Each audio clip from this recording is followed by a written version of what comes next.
The whisper in room 209, one of Silent Hill 2's creepiest small details and one that leaves a long-lasting effect on anyone unlucky enough to hear it. It has also remained a permanent staple of conversation almost 24 years later. Where does this voice come from? How does this disturbing whisper relate to James Sunderland and Silent Hill 2's story? What does he even say? Playing this game religiously for a decade, experiencing the horrors of its inexplicable scope of features have drove me to eddy levels of insanity trying to answer some of these questions, many of which have been solved before by the community. But there's still a lot more to this occurrence than we are led to believe, and I'd like to delve a little deeper into it.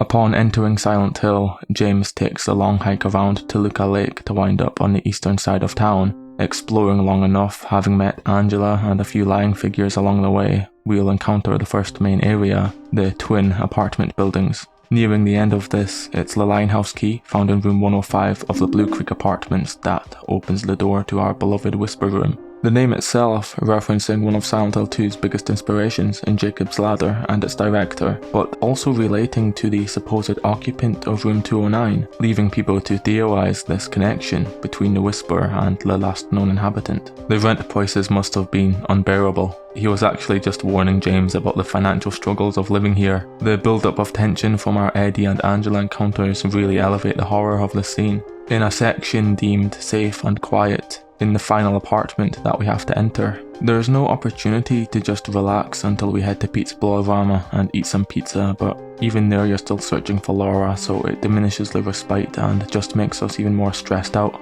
I've often compared this section to the ghosts of Silent Hill 3's apartments. They can be heard from the adjacent rooms and on the other floors, yet trying to uncover the source will only lead you to dead bodies sealed within the walls or nothing at all. It's Silent Hill's nuanced and psychological approach to horror that makes it uncomparable to any other franchise, honestly, and Silent Hill 2 is the most prominent in this regard. The room itself shares similarities with the others of Blue Creek and Woodside. It's the common layout with the kitchen and the door in the middle that cannot be opened. It seems overtly darker than usual. Aside a pile of broken glass, however, you'll notice that this is the only apartment in the game with a balcony, a cantilevered deck connecting the neighbouring room 208 to our own, home to the apartment stairwell key, and with it the subsequent ending of this disturbing area after another physical confrontation with Pyramid Head. Other than that though, there's not really any clues lying around. The only thing we have is the key correlation to our potential surname. That's until we read the note at the front door, giving us more of an insight into the former residents of the building, whether or not they actually existed at all. Dear Tim, I have to run an errand, so I'm going out, mate. I left the house key with Uncle David. I'll be back as soon as I can, so please watch the place while I'm gone.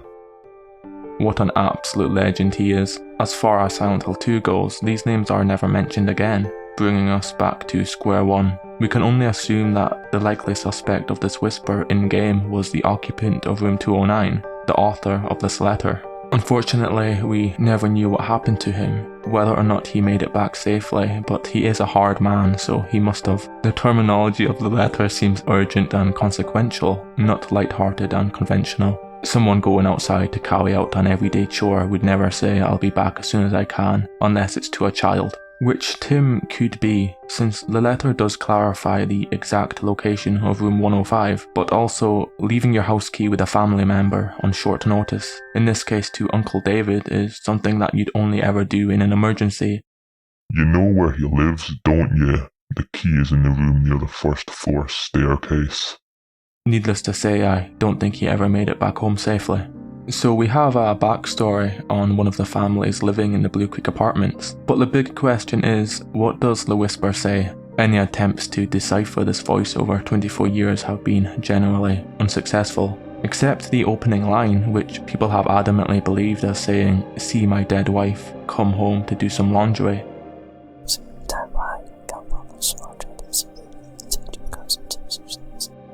Further research in message forums will lead to many contradicting interpretations of the following sentences, but there's nothing conclusive enough to convince me, especially since the actual source of the whisper has been found a long time ago. It's just a sample from a sound effect CD called the Nightmare Voice Box, and the original recording has been confirmed as absolute gibberish.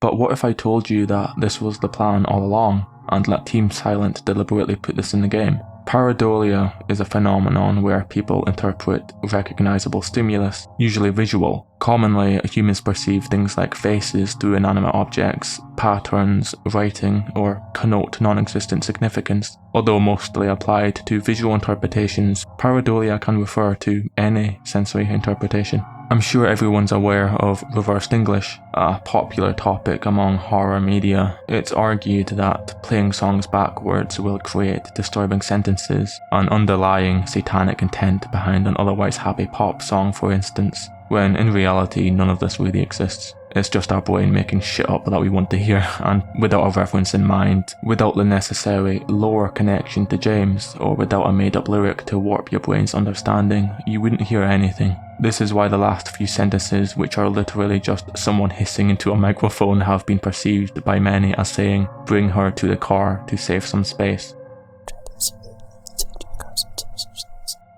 In an effort to latch on to a popular fan theory, to draw the familiar connection, like a face on a tree. In Silent Hill 2, a nonsensical whisper has become the medium for its most notorious mystery across 2 decades, and considering the amount of discussion that has been generated, it has done its job. This exceedingly rare, creepy audio was intended as a simple Rorschach test, propped up immensely by our initial exploration of Silent Hill and the build-up of stress from the monotonous apartment buildings. Before I end, this isn't the only time something like this happens. There's also the ritual chants in the historical society.